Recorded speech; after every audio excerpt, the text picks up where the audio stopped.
Hello friends, स्वागत है आपका अपने YouTube channel life time study में। और मैं अर्पित आपको polytechnic fourth semester electrical design drawing and estimation first पढ़ा रहा हूँ। आज के लेक्चर में मैं आपको चैप्टर 10th जो आपका था प्रेपरेशन ऑफ टेंडर डॉक्यूमेंट्स, उसी में ही टॉपिक जो है आपका टेंडर के बारे में बताऊँगा। ठीक है दोस्तों, ये आज आपका जो पार्ट है वो 22 है। पिछले के सारे लेक्चर ऑलरेडी यूट्यूब पर अपलोड कर दिए हैं, आप डिस्क्रिप्शन में जाकर उन सभी को देख सकते हैं। तो चलिए शुरू करते हैं वीडियो को। सबसे पहले जो हमारा टेंडर होता है उसके बारे में हम लोग जान लेते हैं वो क्या होता है। जैसे कि कल के वीडियो में मैंने आपको जो कॉन्ट्रैक्टर होता है वो क्या होता है उसके बारे में बताया था, उसी के आगे का ये पार्ट है। मीन्स एक दूसरे से रिलेटिव है दोनों। टेंडर को हिंदी में निविदा कहते हैं। ठीक है दोस्तों, जैसे कि आप देख रहे हैं निविदा टेंडर जिसमें सरकार, कंपनी या संगठन द्वारा किसी विशेष परियोजना या सेवा के लिए निविदा प्रस्ताव निविदा मतलब यही टेंडर मांगे जाते हैं। इस प्रक्रिया में विभिन्न कंपनी या व्यक्ति अपने प्रस्ताव जमा करते हैं, जिसमें वे अपने कार्य, समय और लागत का वर्णन करते हैं। मीन्स जैसे कि कॉन्ट्रैक्टर के बारे में बताया था मैंने आपको कि वह दो या दो से अधिक के बीच ही होता है। ठीक है, उसी वैसे ही इसमें आपका कुछ जैसे टेंडर पास हुआ है, ठीक है दोस्तों, तो उसमें क्या क्या डॉक्यूमेंट्स मांगे गए हैं, उसमें भाग लेने वाले सभी जो लोग होंगे उसमें अपने प्रस्ताव या जो डॉक्यूमेंट होंगे उसको प्रस्तुत करेंगे। ठीक है, और उसमें अपने समय और कार्य के बारे में वर्णन करेंगे। ठीक है दोस्तों, टेंडर हम किस प्रकार से देते हैं। टेंडर हमारा जो होता है एडवर्टाइजमेंट हो गया, या लोकल न्यूज़पेपर, नोटिस बोर्ड या वेबसाइट के माध्यम से होता है।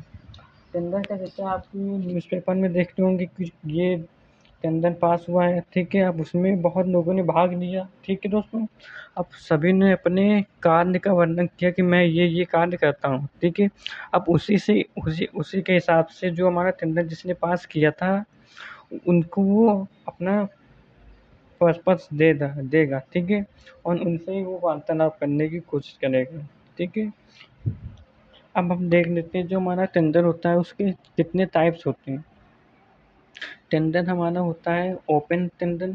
ठीक है, इसे ओपन मार्केट में सर्कुलेट कर देते हैं या ट्रांसपेरेंट को प्रमोटेट करता है, और साथ ही साथ इंश्योर करता है कि सारी क्वालिफाइड पार्ट के साथ प्रतिपूरन करने का चांस है। मीन जो ये हमारा ओपन टेंडर होता है ये मार्केट में सर्कुलेट कर दिया जाता है। न्यूज़ हो गया, न्यूज़पेपर के माध्यम से, या किसी भी जो माना होता है आपका एडवर्टाइजमेंट के माध्यम से उसको शो कर दिया। अब बहुत लोगों ने उसको देखा, उसके बारे में सोचा, अब अपने प्रस्ताव उन्होंने प्रस्तुत किए। अब जिनका प्रस्ताव जिसने टेंडर पास किया होगा उसको अच्छा लगेगा। ठीक है दोस्तों, तो वो उस टेंडर के बारे में वार्तालाप उससे करेगा कि मैं ये करता हूँ इस इतने समय में, इतने लागत में। ठीक है दोस्तों, अब आगे देख लेते हैं हमारा आता है क्लोज टेंडर। इसे सेलेक्टिव टेंडर भी कहते हैं।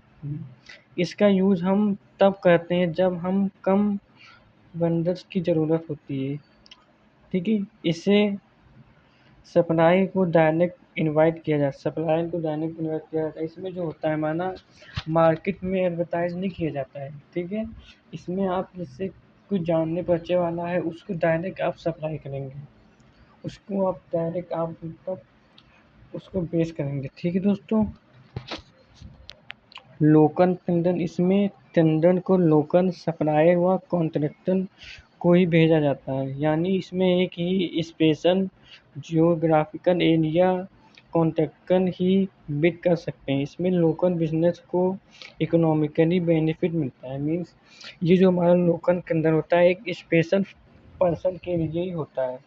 जो हमारे स्पेशल पर्सन जैसे कि किसी का बिल्डिंग कंस्ट्रक्शन का बिजनेस है और किसी टेंडर पास हुआ है। ठीक है, अब उसमें आपको बिल्डिंग के बारे में ही उसमें काम, बिल्डर्स के बारे में ही हमें काम चाहिए, तो वो एक स्पेशल पर्सन को चाहिए, वो मार्केट में सर्कुलेट नहीं होगा, वो एक स्पेशल पर्पस के पास जाएगा और उनसे वार्तालाप करेगा।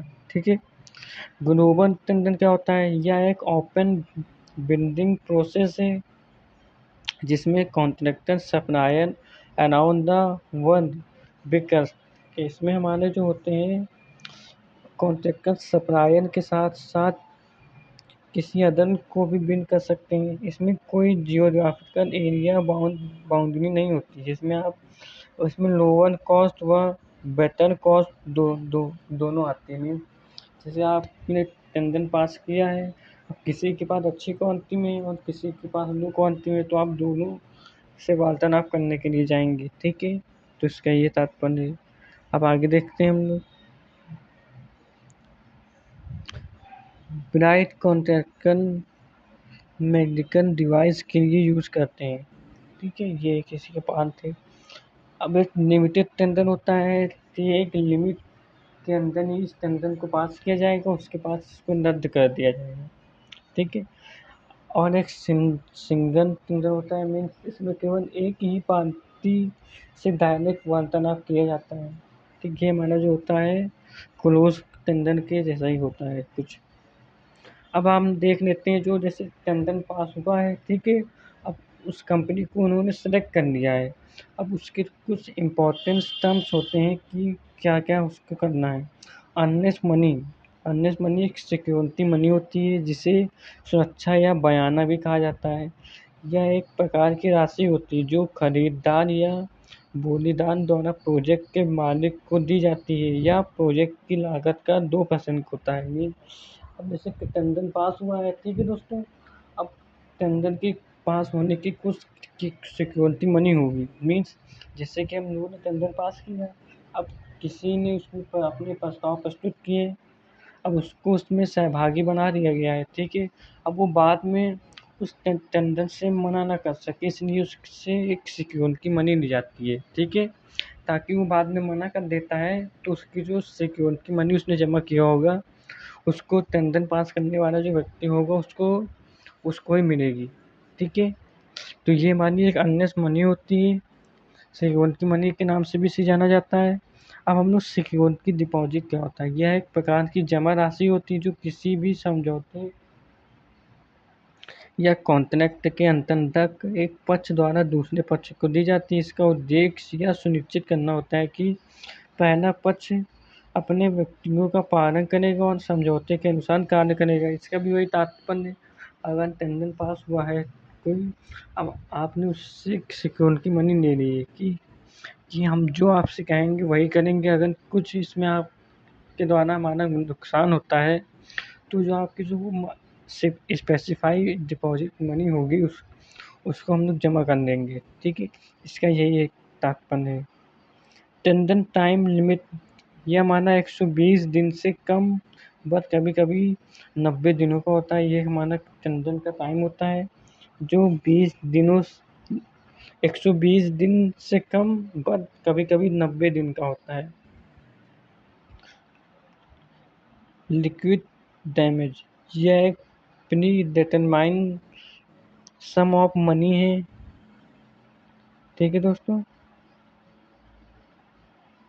जो एक फिक्स टाइम पर काम न होने पर कॉन्ट्रैक्टर को एज वेल एज पेनल्टी देनी होती है। मीन्स ये वैसी मनी होती है, जैसे आपसे कोई एक प्रस्ताव प्रस्तुत हुआ, ठीक है। उस काम को इतने समय के अंतर्गत ना पूरा करने के कारण उस व्यक्ति के ऊपर पेनल्टी लगाई जाएगी, ठीक है।